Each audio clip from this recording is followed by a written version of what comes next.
बिस्मिल्लाहिर्रहमानिर्रहीम।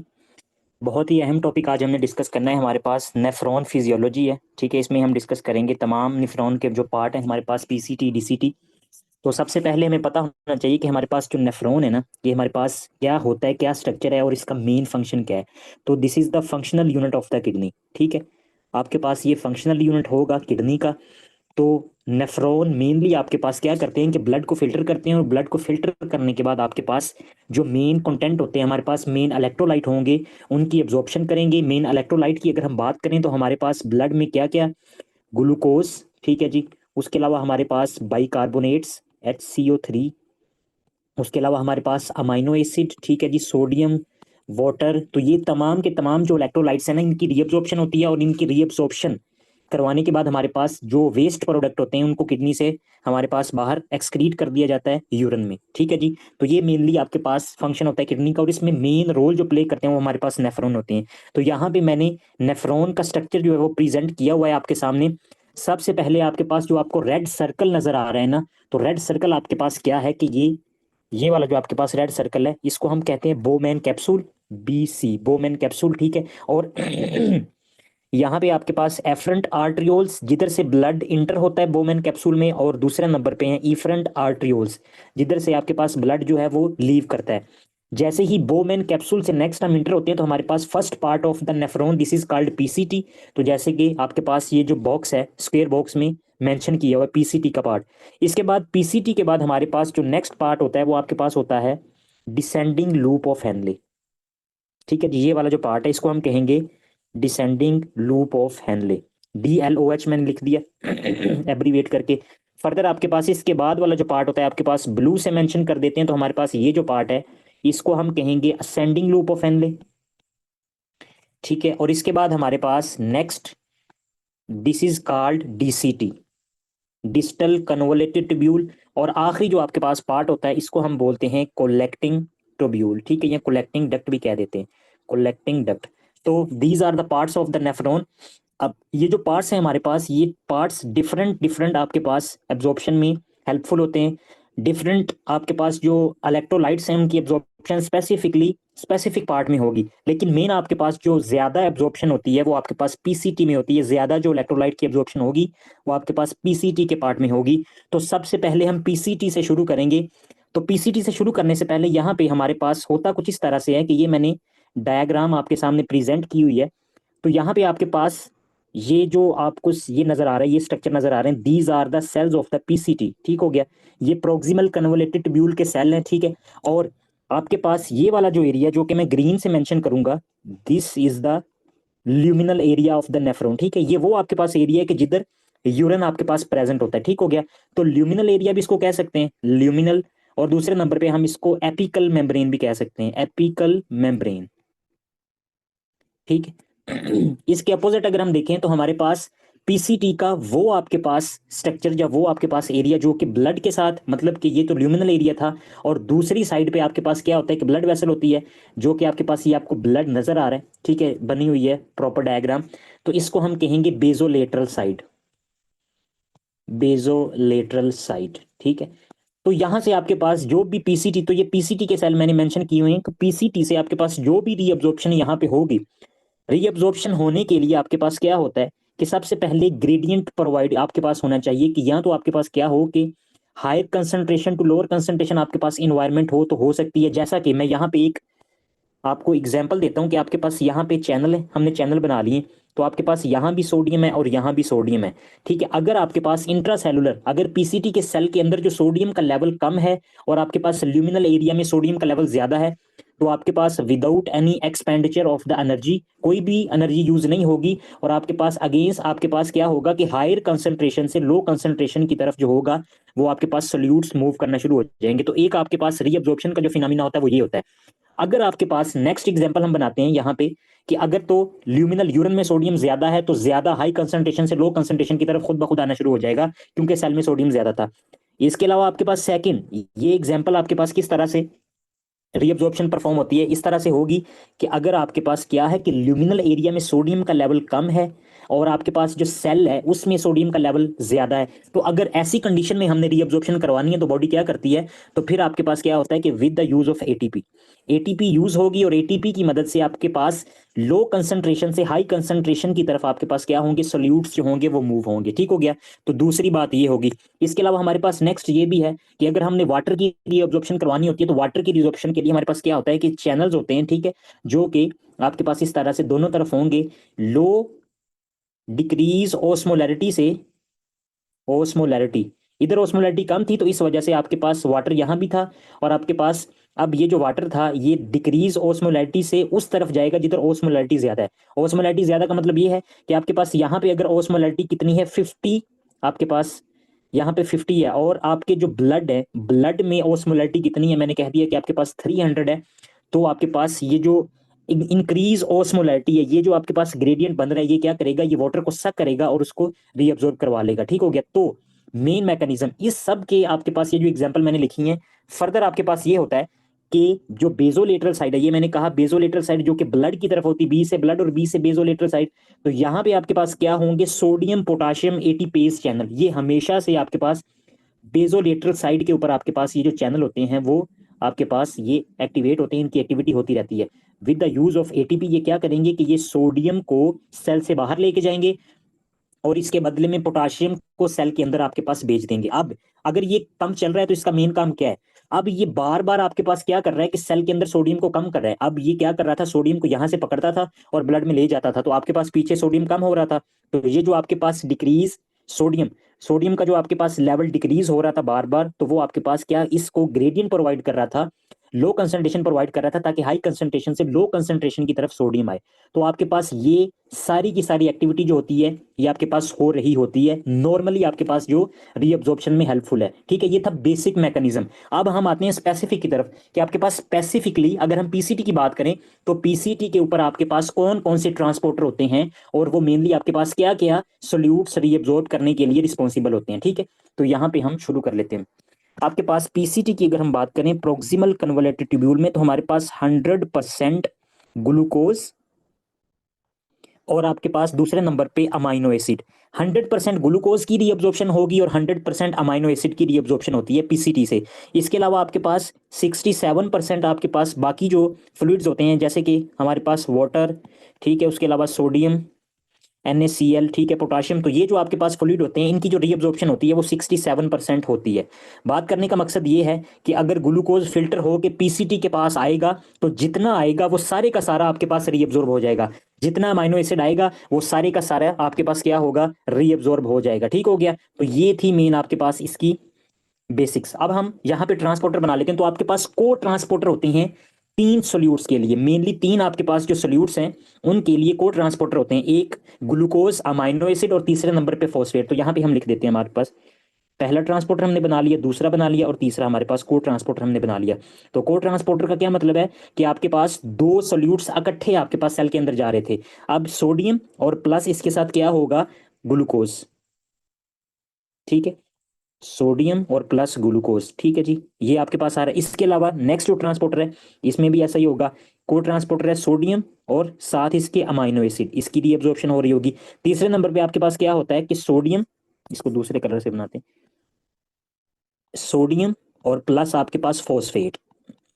ठीक है, तो ये आपके पास अब मेन जो है सोल्यूट वो कौन कौन से हैं आपके पास, यहाँ पे दोबारा मेंशन कर लेते हैं। एक ग्लूकोज की रीअब्जॉर्प्शन हो रही है, एक अमाइनो एसिड की रीअब्जॉर्प्शन हो रही है और तीसरा फॉस्फेट की रीअब्जॉर्प्शन हो रही है। और ये फिनोमिना जो फॉलो कर रहे हैं आपके पास को ट्रांसपोर्टर का फिनोमिना फॉलो कर रहे हैं कि सोडियम इनको पकड़ रहा है, खुद भी सेल के अंदर जा रहा है और साथ आपके पास फर्दर जो सोल्यूट है उसको भी लेके जा रहा है, ग्लूकोज को ले जाएगा, अमाइनो एसिड को भी ले जाएगा, फॉस्फेट को भी ले जाएगा।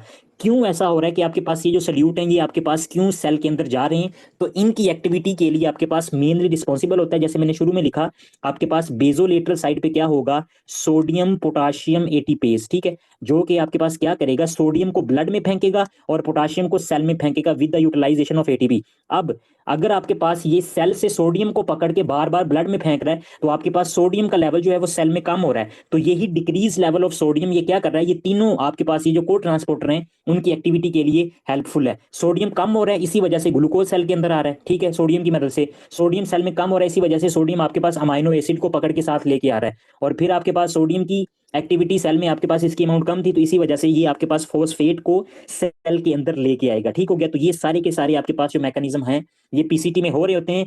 अब सोडियम तो हम ले गए इसकी मदद से, इसके अलावा आपके पास ग्लूकोज, अमाइनो एसिड और फॉस्फेट की अगर हम बात करें तो for the specific solute specific channels आपके पास प्रेजेंट होते हैं बेजोलेटरल साइड के ऊपर। अगर आपके पास ग्लूकोज आ रहा है तो ग्लूकोज आपके पास ग्लूकोज ट्रांसपोर्टर की मदद से चला जाएगा। अगर आपके पास ये आपके पास सिंगल सेल होते हैं, ट्रांसपोर्टर होते हैं जो कि आपके पास बेजोलेटरल साइड के ऊपर प्रेजेंट होते हैं। अमाइनो एसिड आपके पास अमाइनो एसिड ट्रांसपोर्टर की मदद से चला जाएगा। और अगर हम बात करें हमारे पास फॉस्फेट की, तो फॉस्फेट आपके पास फॉस्फेट ट्रांसपोर्टर की मदद से ब्लड में चला जाएगा। ठीक हो गया। तो यहां तक हमने सारी बात कर ली। सोडियम को हम सोडियम पोटाशियम एटीपेज की मदद से बेजोलेटरल साइड ब्लड में ले गए, और ग्लूकोज, अमाइनो एसिड और फास्फेट को स्पेसिफिक उन्हीं के ट्रांसपोर्टर होते हैं जिनकी मदद से वो चले जाते हैं। इनको हमने ल्यूमन से पकड़ के किस तरह से सेल के अंदर लेके आए, तो यहाँ पे हमारे पास को ट्रांसपोर्टर थे जो कि सोडियम के साथ एक्ट कर रहे थे। ठीक हो गया। तो एक बात जो थी हमारे पास वो खत्म हो गई है। अब हम चलते हैं नेक्स्ट। इसके अलावा हमारे पास अगर हम बात करें तो जो आपके पास किडनी है, किडनी से आपके पास स्पेसिफिकली बाइकार्बोनेट की रीअब्जॉर्प्शन हो रही होती है। ठीक हो गया। HCO3 की रीअब्जॉर्प्शन हो रही होती है। तो मेनली हो क्यों रही होती है? क्योंकि कभी भी अगर आपके पास बॉडी में H पॉजिटिव आयन की कंसंट्रेशन बढ़ जाए तो H पॉजिटिव आयन क्या होते हैं? एसिडिक की नेचर होते हैं।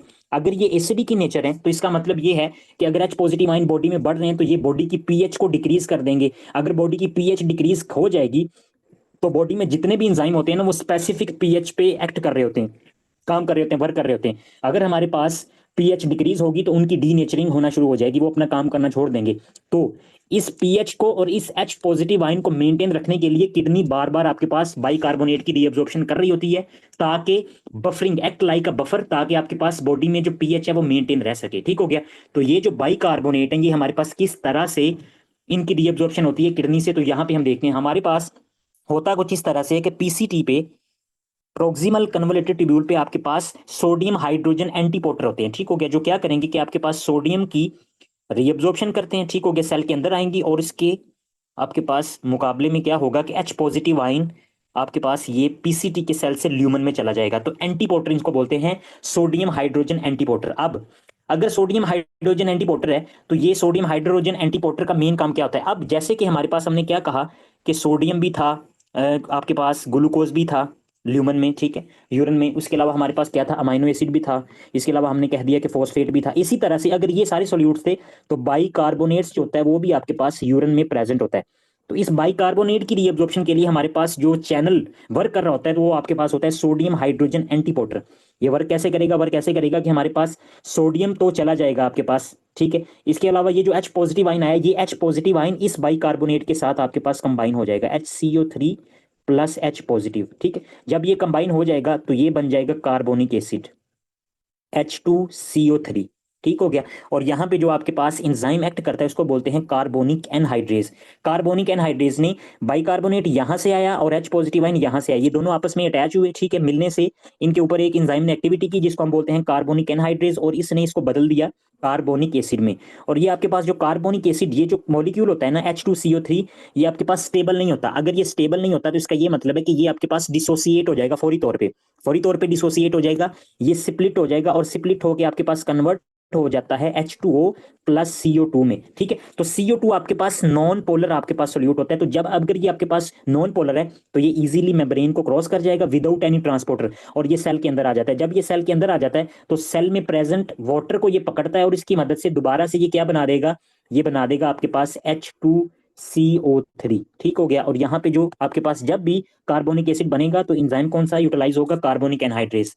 इसके बाद आपके पास होता कुछ इस तरह से है कि ये जो कार्बोनिक एसिड बना है, ठीक है, ये कार्बोनिक एसिड मैंने कहा कि ये आपके पास स्टेबल नहीं होता, ये दोबारा स्प्लिट होगा। तो जब दोबारा ये स्प्लिट होगा तो ये स्प्लिट होता है आपके पास HCO3 में, और फर्दर आपके पास H पॉजिटिव आयन में। ठीक हो गया। जब इसमें स्प्लिट हो जाएगा तो ये HCO3 बाइकार्बोनेट जो थे, ये वाले जो बाइकार्बोनेट थे, हमने उनको आपके पास रीअब्जॉर्ब करवाने के लिए ये सारा मैकेनिज्म जो था उसके थ्रू ये आपके पास बाइकार्बोनेट इंट्रासेलुलरली दोबारा जाके बनते हैं। ठीक हो गया। अगर ये मैकेनिज्म ना हो तो बाइकार्बोनेट की डायरेक्ट अब्जॉर्प्शन नहीं होती। अब आपके पास बेजोलेटरल साइड पे क्या होता है कि ट्रांसपोर्टर प्रेजेंट होते हैं। कौन कौन से? बाइकार्बोनेट और सोडियम को ट्रांसपोर्टर, जो कि क्या करेंगे? सोडियम को और बाइकार्बोनेट को इकट्ठा आपके पास क्या करेंगे कि ब्लड में ले जाएंगे। तो इस तरह से बाइकार्बोनेट की रीअब्जॉर्प्शन होती है। ठीक हो गया जी। तो ये भी हमने देख लिया। अब इसके अलावा आपके पास जो वाटर की रीअब्जॉर्प्शन होती है वो आपके पास ओस्मोलैरिटी ग्रेडियंट की वजह से भी होती है, और फर्दर आपके पास H2O जो होता है वो पीसीटी में पैरासेलुलरली सेल्स के दरमियान वाला जो एरिया होता है वहां से रीअब्जॉर्ब होके आपके पास ब्लड में चला जाता है, ठीक हो गया, सीरम में चला जाता है, तो पैरासेलुलरली। दो तीन आपके पास यहाँ पे एमसीक्यूज हैं, उनकी हम बात कर लेते हैं। हमारे पास हम एक डायूरेटिक यूज करते हैं जो कि स्पेसिफिकली इसको इनहिबिट कर देती है, कार्बोनिक एनहाइड्रेज को, ठीक है, और उसका नाम क्या है, असीटाजोलामाइड। असीटाजोलामाइड डायूरेटिक हमारे पास होता है जो कि कार्बोनिक एनहाइड्रेज आपके पास ये जो एंजाइम होता है इसको इनहिबिट कर देती है। इसके अलावा हमारे पास एंजियोटेंसिन 2, ये क्या करता है, ये इसकी एक्टिविटी को बढ़ा देता है, increase the activity of sodium hydrogen antiporter, इसकी एक्टिविटी को बढ़ा देता है, ठीक हो गया। तो दो हमारे पास यहाँ पे बातें हैं जो कि हमारे पास नेक्स्ट हम फार्मा जब करेंगे तो उसमें हमारे पास यूज होंगी कि असीटाजोलामाइड स्पेसिफिकली कहाँ पे एक्ट करता है, वो कार्बोनिक एनहाइड्रेज की एक्टिविटी को इनहिबिट कर देता है, और उसके अलावा एंजियोटेंसिन 2 सोडियम हाइड्रोजन एंटीपोटर, इसकी एक्टिविटी को बढ़ा देगा, सोडियम की एब्जॉर्प्शन बढ़ा देता है बेसिकली एंजियोटेंसिन 2, ठीक हो गया। यहां तक बात होगी। इसके अलावा हमारे पास पैराथायरॉइड हार्मोन पीटीएच, पीटीएच क्या करता है, पीटीएच यहाँ पे ये जो आपके पास ट्रांसपोर्टर है, को ट्रांसपोर्टर सोडियम फॉस्फेट, ठीक है, इसको इनहिबिट कर देता है। क्या करेगा, इसको इनहिबिट कर देता है। अगर इसको इनहिबिट कर देगा तो आपके पास फॉस्फेट की रीअब्जॉर्प्शन नहीं होगी, बल्कि फॉस्फेट सारे का सारा यूरिन में आना शुरू हो जाएगा। इसी वजह से पीटीएच को पैराथायरॉइड, सॉरी, फॉस्फेट ट्रेशिंग हार्मोन भी कहते हैं, फॉस्फेट ट्रेशिंग हार्मोन, ठीक हो गया, इसी वजह से इसका नाम है, ठीक है। तो यहां तक हमारे पास पीसीटी से रिलेटेड जो भी बातें थी वो हमने कर ली हैं, ठीक हो गया। तो अब हम चलते हैं नेक्स्ट, और नेक्स्ट हमारे पास जो पार्ट होता है, ये पीसीटी को हमने देख लिया, अब आ जाते हैं हम डिसेंडिंग लूप ऑफ एनले के ऊपर। तो डिसेंडिंग लूप ऑफ एनले हमारे पास सबसे पहले यहाँ पे ये जो मैंने डायग्राम बनाई हुई है, सिर्फ और सिर्फ यहाँ पे अगर रीअब्जॉर्प्शन होती है तो वाटर की रीअब्जॉर्प्शन होती है सिर्फ, ठीक है। डीसीटी के ये देखे ना, सिर्फ और सिर्फ वाटर की रीअब्जॉर्प्शन हो रही है, और कोई भी आपके पास permeable for water and impermeable to all solutes, यहां से हम डिसेंडिंग लूप ऑफ एनले, ठीक है। तो डिसेंडिंग लूप ऑफ एनले में मेनली आपके पास क्या होगा, ओनली परमिएबल फॉर H2O, ठीक है, सिर्फ और सिर्फ वाटर के लिए ये परमिएबल होता है, बाकी कोई भी सोल्यूट जो होता है वो यहां से आपके पास उसकी रीअब्जॉर्प्शन नहीं होती। ऐसा क्यों होता है, ऐसा इस वजह से होता है कि अगर आप यहाँ पे ये डायग्राम देख रहे हैं तो हमारे पास जो कॉर्टेक्स वाला एरिया होता है ना, अगर हम किडनी की बात करें तो कॉर्टेक्स, आउटर मेडुला और इनर इनर मेडुला। अगर आउटर कॉर्टेक्स की बात करें तो यहाँ पे आप देख सकते हैं कि ओस्मोलैरिटी कितनी है, 300 मिली ओस्मोल। अगर हम इनर आउटर मेडुला की बात करें तो 600 मिली ओस्मोल, और अगर हम इनर मेडुला की बात करें तो 1200 मिली ओस्मोल। तो जैसे जैसे डीप टुवर्ड्स द मेडुला हम जाते हैं तो वैसे वैसे ओस्मोलैरिटी जो होती है वो इंक्रीज होती जाती है। व्हाट इज द ओस्मोलैरिटी, तो ये डायग्राम, और ये क्या मैं बात की है, हमारे पास ये किडनी है ना, किडनी की डायग्राम है, हमारे पास ये क्या है कि ये यूरेटर वाला पार्ट है, ये आपके पास यूरेटर वाला पार्ट है, ठीक है। और यहां से आपके पास जितना भी आउटर पार्ट है इसको हम बोलेंगे कोर्टेक्स। ये जो है, जो आपके पास ये बाहर वाला जितना पार्ट है, ये जो मैं पॉइंट आउट कर रहा हूँ, ये आपके पास है कोर्टेक्स, ठीक है, कोर्टेक्स। और इसके बाद अगर हम डीप जाते हैं, डीप डाइव करते हैं, तो आपके पास ये मेडुला शुरू हो जाता है, ये सारा मेडुलरी पार्ट है, मेडुला ये, ठीक है, ये मेडुला वाला पार्ट है। तो आपके जो नेफ्रॉन होते हैं ना, उनका स्ट्रक्चर कुछ इस तरह से प्रेजेंट होता है कि वो यहाँ पे, ये देखें, अगर आपके पास हम यहाँ पे बनाए कि ये आपके पास बोमेन कैप्सूल था, ये आपके पास क्या था, ये पीसीटी, पीसीटी के बाद आपके पास जैसे ही आपने यहां से डिसेंडिंग लूप ऑफ एनले शुरू की तो डिसेंडिंग लूप ऑफ एनले आएगा आपके पास मेडुला में। पीसीटी किस में था, कॉर्टेक्स वाले पार्ट में था, ठीक है। और डिसेंडिंग लूप ऑफ एनले किस में आ गया आपके पास, मेडुला में। फिर इसके बाद आपके पास असेंडिंग लूप ऑफ एनले, ये इसको भी हम दो पार्ट में करेंगे, एक आपके पास होगा आउटर मेडुला और एक होगा इनर मेडुला, ठीक है। मैं बताऊंगा कि ये क्यों हम बातें कर रहे हैं। फिर हम जैसे जैसे दोबारा से डिसेंडिंग लूप ऑफ एनले से ऊपर जाते हैं असेंडिंग लूप ऑफ एनले की तरफ, ठीक है, ठीक हो गया। और फिर आपके पास मेडुला से दोबारा नेफ्रॉन निकल आता है, फिर डीसीटी में आ जाता है, फिर डीसीटी का पार्ट है, और फिर दोबारा से क्या हो जाता है कि मेडुला में चला जाता है। अब है कुछ इस तरह से कि आपके पास जितना भी ये मेडुलरी इन्वायरमेंट होगा ना, ये जो मेडुला वाला इन्वायरमेंट है, ये जितना मेडुला वाला इन्वायरमेंट है, यहाँ पे ओस्मोलैरिटी बहुत ज्यादा होती है, ठीक है जी। और जितना पार्ट आपके पास कॉर्टेक्स वाला है उसमें ओस्मोलैरिटी जो होती है ना वो कम होती है। यही बात जो उधर लिखी हुई है कि मेडुला में आपके पास, आउटर मेडुला में 600 होगी, इनर मेडुला में आपके पास 1200 होगी। What is the osmolarity, osmolarity is the number of solute, ठीक हो गया, डिपेंड कर रही होती है कि कितने सल्यूट हैं। सल्यूट आपके पास कुछ भी हो सकता है, क्या क्या हो सकता है आपके पास, सोडियम, ठीक है, उसके अलावा आपके पास ग्लूकोज। तो ये जो सल्यूट होते हैं, जितने ज्यादा सल्यूट होंगे वो आपके पास ओस्मोलैरिटी को बताएगा। इसको और आसान कर देते हैं, यहाँ पे हमारे पास एक कप है, अगर कप में हमारे पास यहाँ पे 1 लीटर वाटर था, ठीक है। और इसमें हमने क्या किया, 20 ग्राम हमने शुगर डाल दी। ठीक है, तो 20 ग्राम जो शुगर थी, जो ग्लूकोज थी, वो आपके पास 1 लीटर में बहुत कम है। अगर ऐसे करें कि हमने 1 लीटर वाटर में शुगर भी इज इक्वल टू वाटर, मतलब कि हमने 1 kg शुगर डाल दी, तो ये आपके पास बहुत ज्यादा हाइपरटोनिक सोल्यूशन बन जाएगा, कि उसमें सल्यूट बहुत ज्यादा है, सल्यूट बहुत ज्यादा बढ़ गया है। तो इसी तरह से आपके पास जो मेडुला वाला पार्ट होता है ना, इसमें पता क्या होता है, इसमें आपके पास ओस्मोलैरिटी बहुत ज्यादा होती है। ठीक है, इनर मेडुला में यहाँ पे ओस्मोलैरिटी बहुत ज्यादा होगी, और आउटर मेडुला में उससे कुछ कम होगी, और कोर्टेक्स वाले पार्ट में ओस्मोलैरिटी जो होती है वो कम होती है। अच्छा, अब इसका क्या मकसद है, इसी वजह से आपके पास ये जो इनर मेडुला में ओस्मोलैरिटी बहुत ज्यादा होती है ना, तो हाई ओस्मोलैरिटी आपके पास क्या करती है, वाटर को खींचती है। हाइपरटोनिक सोल्यूशन अगर होगा ना, तो वो वाटर को सक करेगा। तो यहाँ पे जो सल्यूट्स प्रेजेंट होते हैं वो क्या करते हैं कि जितना इस यहाँ पे ल्यूमन में वाटर होता है, उस सारे को यहाँ से खींच लेते हैं। ठीक हो गया, वहां पे सक करते हैं उसको, और यहाँ से वाटर की रीअब्जॉर्प्शन होती है, सिर्फ वाटर की रीअब्जॉर्प्शन होती है, इसके अलावा कुछ भी रीअब्जॉर्ब नहीं होता, क्योंकि पहले यहाँ पे बहुत ज्यादा आपके पास क्या होती है, ऑस्मोलैरिटी बहुत ज्यादा होती है। तो यही बात हमने यहाँ पे लिखी हुई है कि आपके पास डिसेंडिंग लूप ऑफ एनले में क्या होगा, सिर्फ और सिर्फ वाटर की रीअब्जॉर्प्शन होगी, यहाँ पे वाटर रीअब्जॉर्ब होगा होगा होगा। और आपके पास इनर जो हमने बात की कि ये नेफ्रॉन का ल्यूमन है, इसकी जो ऑस्मोलैरिटी होती है ना, यहाँ पे 300 होती है, अकॉर्डिंग टू द आपके पास इसका जो कॉर्टेक्स का इनर इनर ल्यूमन, जो इसके अंदर आपके पास ऑस्मोलैरिटी होगी ना, ट्यूब्यूल्स में जो ऑस्मोलैरिटी होगी, वो इक्वल होगी आपके पास इन्वायरमेंट के ऑस्मोलैरिटी के। तो सेम इसी तरह से जैसे जैसे आपके पास यहाँ पे अगर आउटर 1200 ओस्मोलैरिटी है ना, तो जो आपके पास डिसेंडिंग लूप ऑफ एनले का इनर इन्वायरमेंट होता है, उसमें भी जो ओस्मोलैरिटी होती है वो भी इज इक्वल टू 1200 हो जाती है। ठीक हो गया, सारा वाटर निकल गया। अगर वाटर सारा निकल गया तो पीछे सिर्फ और सिर्फ सल्यूट बच जाते हैं। तो यहाँ पे आपके पास ये जो यूरिन होता है वो बहुत ज्यादा हाइपरटोनिक यूरिन होता है।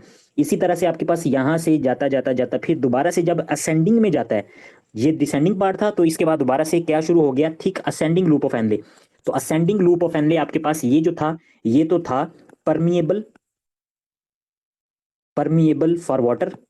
ठीक हो गया, और ये जो पार्ट होता है ये इम्परमिएबल फॉर वाटर होता है, इम्परमिएबल फॉर वाटर। ठीक हो गया, यहां से आपके पास क्या होता है कि वाटर की रीअब्जॉर्प्शन नहीं होती। ठीक हो गया, वाटर नहीं रीअब्जॉर्ब होगा, लेकिन यहां से पता क्या होता है, असेंडिंग लूप ऑफ एनालिस, जहां से आपके पास सोल्यूट्स की रीअब्जॉर्प्शन होती है। अब सोल्यूट्स अगर निकलेंगे तो आपकी ऑस्मोलैरिटी जो होती है वो मेनली डिपेंड कर रही होती है सोल्यूट्स पे। तो जब सोल्यूट्स निकलते हैं, जैसे सोल्यूट निकालेंगे तो दोबारा से ये जो आपके पास 1200 थी ऑस्मोलैरिटी, जब इसमें से सोल्यूट रिमूव किए, वाटर नहीं अब निकालेंगे, तो ऑस्मोलैरिटी दोबारा से 600 पे आ जाती है। ठीक हो गया, फिर आपके पास ये और सोल्यूट निकलते जाते हैं निकलते जाते हैं। ठीक हो गया, और ऑस्मोलैरिटी जो होती है वो ऑलमोस्ट डीसीटी में 120 के ऊपर आ जाती है। ठीक हो गया, 120 मिली ऑस्मोल हो जाती है। ठीक हो गया, तो ये थी मेन इसकी बात।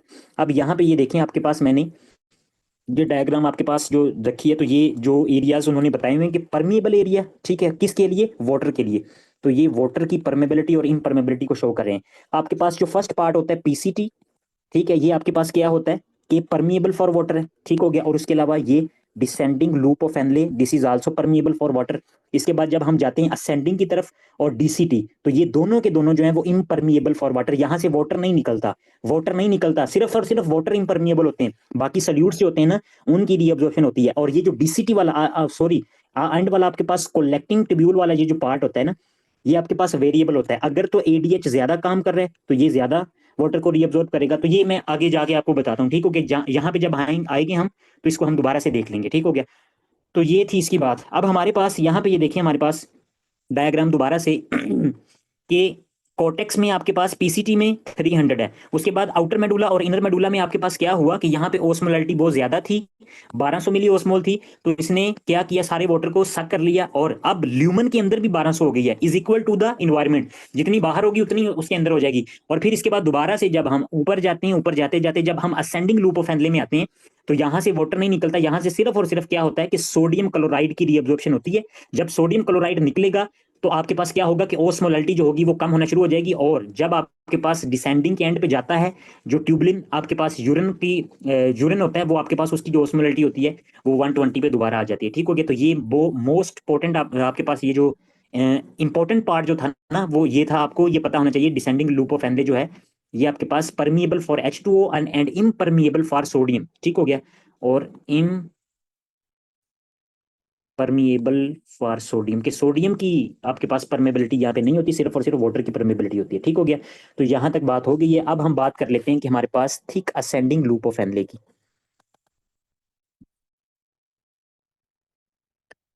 थिक असेंडिंग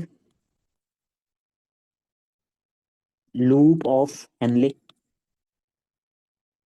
जैसे कि हमने बात की कि हमारे पास ये जो आपके पास पार्ट होगा ये परमिएबल होगा किस चीज के लिए, सोडियम क्लोराइड के लिए, और वाटर के लिए ये इम्परमिएबल है, वाटर यहां से नहीं जाएगा। तो दोबारा से हम ट्रांसपोर्टर देख लेते हैं। तो मेनली हमारे पास हमें एक बात तो पता होनी चाहिए कि बेजोलेटरल साइड जो है वहां पे कौन सा ट्रांसपोर्टर प्रेजेंट है हमारे पास, सोडियम सोडियम पोटाशियम एटीपेज, जो कि पोटाशियम को आपके पास सेल के अंदर फेंकता है और सोडियम को ब्लड में फेंकेगा और एटीपी को यूटिलाइज करेगा। ठीक हो गया, ये आपके पास मेनली पंप होता है। इसके अलावा हमारे पास मेन यहाँ पे पंप प्रेजेंट होता है सोडियम पोटाशियम टू क्लोराइड। ठीक हो गया, सोडियम पोटाशियम टू क्लोराइड। ठीक हो गया, ये आपके पास पंप होता है एपिकल साइड के ऊपर। ठीक है, तो इसमें क्या होगा कि जैसे जैसे सोडियम आपके पास जाएगा ब्लड में, सेल के अंदर सोडियम की अमाउंट कम होगी, तो ये आपके पास सोडियम जो होगा वो ल्यूमिनल साइड से सेल में आना शुरू हो जाएगा और अपने साथ साथ पोटाशियम और क्लोराइड को भी पकड़ के लाना शुरू कर देगा। इसके साथ साथ आपके पास ये जो पोटाशियम और क्लोराइड होते हैं, इनके बेजोलेटरल साइड के ऊपर आपके पास स्पेसिफिक ट्रांसपोर्टर प्रेजेंट होंगे जो कि यहाँ से इनको रीअब्जॉर्ब करवा देंगे, ब्लड में फेंक देंगे। ठीक हो गया, यहां तक बात होगी।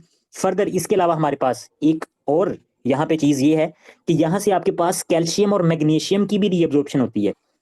कैल्शियम प्लस मैग्नीशियम, इनकी भी रीअब्जॉर्प्शन यहाँ से होगी। ठीक हो गया, तो इनकी आपके पास रीअब्जॉर्प्शन किस तरह से होती है, इसी असेंडिंग ये आपके पास thick ascending loop of Henle है, इसकी जो आपके पास एपिकल साइड है, यहाँ पे क्या होगा कि पोटाशियम के ट्रांसपोर्टर होते हैं जो कि पोटाशियम को यहाँ से आपके पास ये जो पोटाशियम है ये कुछ तो यहाँ चला जाएगा ब्लड में, बाकी आपके पास क्या होगा इस ट्रांसपोर्टर की मदद से आपके पास ल्यूमिनल साइड में आ जाएगा। ठीक है, जिधर यूरिन है उसमें उधर आ जाएगा। तो अब ये पोटाशियम क्या करेगा, इस पे भी पॉजिटिव चार्ज है और इस पे भी पॉजिटिव चार्ज है, तो जब ये पॉजिटिव पॉजिटिव को रिपेल करेगा ना, तो पॉजिटिव पॉजिटिव को रिपेल करने की मदद से आपके पास ये जो कैल्शियम होता है और ये जो मैग्नीशियम होता है, ये पैरासेलुलरली आपके पास क्या होता है कि ये ब्लड में इनकी रीअब्जॉर्प्शन होना शुरू हो जाती है। ठीक हो गया, पैरासेलुलरली। तो आपके पास कैल्शियम और मैग्नीशियम की रीअब्जॉर्प्शन कहाँ से होगी, पैरासेलुलरली। अब इसके बाद हमारे पास अगर यहाँ पे हम बात करें तो H2O, तो H2O की रीअब्जॉर्प्शन होगी, बिल्कुल नहीं होती, क्योंकि ये इम्परमिएबल पार्ट होता है फॉर द वाटर। और एक और बात रहेगी यहाँ पे एमसीक्यूज ये आता है कि हमारे पास अगर कोई पेशेंट जो है वो किडनी स्टोन का है, किडनी स्टोन का है, तो किडनी स्टोन के पेशेंट को अगर हम ये चैनल बंद कर देंगे तो उसका क्या इफेक्ट आएगा। अगर हमने किसी पेशेंट को हमने लूप डायूरेटिक्स दे दिए, loop diuretics mainly sodium potassium two chloride को बंद कर देते हैं। ठीक है, लूप डायूरेटिक्स। ठीक है, अच्छा जब ये चैनल बंद हो गया तो आपके पास ये जो पोटाशियम था, ये पोटाशियम नहीं जाएगा सेल के अंदर, नहीं जाएगा, चैनल ही बंद हो गया। तो अगर सेल के अंदर नहीं जाएगा तो क्या आपके पास यहाँ से बाहर आएगा, बाहर नहीं आएगा। क्या ये कैल्शियम और मैग्नीशियम की रीअब्जॉर्प्शन करवाएगा, नहीं करवाएगा, उसको रिपेल ही नहीं करेगा। अगर ये पोटाशियम नहीं आ रहा तो ये कैल्शियम और मैग्नीशियम जो है वो यूरिन में रह रहे हैं, अगर यूरिन में रह रहे हैं तो आपके पास ये किधर जाएंगे, ये आपके पास यूरिन में जाएंगे। अगर यूरिन में जाएंगे तो ये आपके पास किडनी स्टोन का जो रिस्क होता है और ज्यादा बढ़ जाए। अगर कोई पेशेंट जो है वो पहले ऑलरेडी कैल्शियम स्टोन से है, उसको कैल्शियम स्टोन बना हुआ है, ठीक हो गया, तो उसको आपने लूप डायूरेटिक्स बिल्कुल नहीं देने, क्योंकि ये आपके पास कंडीशन को और ज्यादा वर्स कर देते हैं। ऐसी कंडीशन में आपके पास थायाजाइड यूरेटिक्स जो होते हैं ना वो बेनिफिशियल होते हैं। वो क्यों होते हैं उसको हम नेक्स्ट देखते हैं। थायाजाइड डायूरेटिक्स वो आपके पास बेनिफिशियल होंगे फॉर द किडनी स्टोन। ठीक हो गया, 100% बेनिफिशियल है। और ये नहीं देने आपने थायाजाइड डायूरेटिक्स दे सकते हैं। क्यों देने हैं भाई, ट्रीटमेंट के लिए नहीं देने। कोई पेशेंट है हमारे पास हाइपरटेंशन का है, हार्ट फेलियर का है, हमें उसको डायूरेटिक्स देने हैं, तो हम उस पर प्रेफर करेंगे कि हमने अगर डायूरेटिक्स ही इसको देने हैं तो भाई लूप डायूरेटिक ना दो, क्योंकि उसको किडनी स्टोन है। तो हम ऐसे कर लेते हैं कि उसको थायाजाइड दे देंगे। ठीक हो गया, तो ये प्रेफरेंस हमने देनी है। ठीक हो गया, तो इस तरह से आप इसको देख सकते हैं। नेक्स्ट हमारे पास जो पार्ट होता है नेफ्रॉन का, कहाँ तक पहुंच गए हम नेफ्रॉन में, हमारे पास यहाँ पे ये जो इसका स्ट्रक्चर था, तो हमने पीसीटी देख लिया, डिसेंडिंग लूप ऑफ हेनले देख लिया, असेंडिंग लूप ऑफ हेनले देख लिया। अब हम देखते हैं डीसीटी। ठीक हो गया, डिस्टल कन्वोलेटेड ट्यूब्यूल। तो डिस्टल कन्वोलेटेड ट्यूब्यूल हमारे पास किस तरह से एक्शन होता है, इनका क्या फंक्शन होता है, तो इसको हम देख लेते हैं। DCT, distal convoluted tubule. तो डिस्टल कन्वोलेटेड ट्यूब्यूल हमारे पास पहली बात तो ये कि इम्परमिएबल फॉर वाटर, वाटर के लिए इम्परमिएबल होते हैं। तो इनके आपके पास यहाँ पे स्पेसिफिकली सोडियम क्लोराइड चैनल होते हैं। ठीक है, जैसे कि वहां sodium potassium two chloride channel थे, यहाँ पे सोडियम क्लोराइड चैनल होंगे। बेजोलेटर साइड पे वही है, सोडियम पोटाशियम एटीपेज पंप वही होगा। ठीक हो गया, जो कि इसको रन करवाएगा, सोडियम ज्यादा से ज्यादा अंदर आएगा, साथ क्लोराइड को भी ले आएगा। और क्लोराइड आपके पास बेजोलेटर साइड के ऊपर क्लोराइड के ट्रांसपोर्टर होते हैं जो कि इसको ले जाते हैं। ठीक हो गया, इसके अलावा हमारे पास क्या होगा कि हमारे पास यहाँ पे एपिकल मेम्ब्रेन के ऊपर कैल्शियम के ट्रांसपोर्टर होते हैं जो कि कैल्शियम की रीअब्जॉर्प्शन करवाते हैं under the influence of PTH. कि अगर हमारे पास पीटीएच है तो पीटीएच आपके पास ये डीसीटी के जो एपिकल मेम्ब्रेन है वहां पे कैल्शियम चैनल की एक्टिविटी को बढ़ा देगा। ये आपके पास जी कपल्ड प्रोटीन होती है, इंट्रासेलुलर पाथवे होता है जिसके नतीजे में साइक्लिक एएमपी का लेवल बढ़ेगा और ये कैल्शियम ट्रांसपोर्टर की एक्टिविटी को बढ़ा देंगे। ठीक हो गया। और जब ये इसकी एक्टिविटी को बढ़ा देंगे तो इसके नतीजे में आपके पास कैल्शियम आएगा, और कैल्शियम जब आएगा तो ये इसकी रीअब्जॉर्प्शन के लिए बेजोलेटरल साइड के ऊपर सोडियम कैल्शियम के को ट्रांसपोर्टर होते हैं, ये जो ये बने हुए हैं हमारे पास सोडियम कैल्शियम को ट्रांसपोर्टर, जो कि इसकी एक्टिविटी को बढ़ा देंगे और ये वाटर के लिए इम्परमिएबल होता है। दो आपके पास पार्ट इम्परमिएबल है फॉर वाटर, एक असेंडिंग लूप ऑफ हेनले और दूसरा हमारे पास कौन सा है, डीसीटी। अगर किसी पेशेंट को आपने थायाजाइड्स दिए तो थायाजाइड्स की मदद से आपके पास ऐसे पेशेंट में कैल्शियम की एब्जॉर्प्शन बढ़ जाएगी। अगर कोई पेशेंट जो है वो थायाजाइड्स, ठीक है, डायूरेटिक्स ले रहा है तो ऐसे नतीजे में कैल्शियम की जो एब्जॉर्प्शन होगी वो बढ़ जाएगी। Increase calcium absorption, how it can possible, हमने थायाजाइड डायूरेटिक्स दिए तो थायाजाइड डायूरेटिक्स डायरेक्टली इस चैनल को बंद कर देते हैं। अगर इस चैनल को बंद कर दिया तो हमारे पास अब सोडियम सेल के अंदर आएगा, नहीं आ पाएगा, क्योंकि सोडियम ये आ रहा था ना, सोडियम बंद हो गया। अगर सोडियम नहीं आ रहा तो हमारे पास होगा कुछ इस तरह से कि अगर सोडियम सेल के अंदर नहीं आ रहा तो हमारे पास ये जो सेल है इसकी एक्टिविटी बढ़ जाएगी। ठीक है, सोडियम ज्यादा से ज्यादा सेल के अंदर आना शुरू हो जाएगा। ठीक, यहां से आना शुरू हो जाएगा सेल के अंदर। ठीक है, यहां से आपके पास बेजोलेटरल साइड से, एपिकल साइड हमने बंद कर दी तो आपके पास ये क्या होगा कि ये आपकी जो इसकी एक्टिविटी होगी इसकी एक्टिविटी को बढ़ा देगा। ठीक है, जब इसकी एक्टिविटी को बढ़ा देगा तो सोडियम ज्यादा से ज्यादा सेल के अंदर आएगा। जब सोडियम ज्यादा से ज्यादा सेल के अंदर आएगा तो ये जब आएगा तो ये कैल्शियम को ब्लड में लेके जाएगा। जितना इसकी एक्टिविटी को हम इनहांस कर देंगे उतनी ज्यादा कैल्शियम ज्यादा जाएगा। तो जब कैल्शियम ज्यादा से ज्यादा जा रहा है ब्लड में तो ये आपके पास ये इन्वायरमेंट प्रोवाइड कर देगा इस ट्रांसपोर्टर के लिए कि भाई कैल्शियम ज्यादा पकड़ और ज्यादा सेल के अंदर लेके आना शुरू कर दे। तो इस वजह से कैल्शियम की जो रीअब्जॉर्प्शन होती है वो बढ़ जाती है। ठीक इसी वजह से अगर किसी पेशेंट को आपके पास किडनी स्टोन है तो उसको थायाजाइड डायूरेटिक्स देने हैं ताकि उस पेशेंट की किडनी स्टोन का जो रिस्क है वो डिक्रीज हो जाए। ठीक हो गया जी। नेक्स्ट हमारे पास जो बात है वो हम कर लेते हैं कोलेक्टिंग डक्ट की। थायाजाइड से हमारे पास यही बातें थी रिलेटेड। तो कोलेक्टिंग ट्यूब्यूल हमारे पास है, कोलेक्टिंग डक्ट जो है वेंड वाला पार्ट है ये जो मैंने बनाया हुआ। ठीक हो गया, ये वाला जो है कोलेक्टिंग डक्ट। ठीक है, और ये जो पार्ट होता है ये दोबारा से आपके पास क्या होगा, मेडुला में जाएगा। ठीक है, इसकी ओस्मोलैरिटी बढ़ेगी। तो ये सारे क्या किस तरह से बढ़ेंगी वो बातें हम कर लेते हैं। तो आपका जो कलेक्टिंग ट्यूब्यूल वाला पार्ट होता है नहीं, मेनली आपके पास दो किस्म के सेल के ऊपर प्रेजेंट होता है।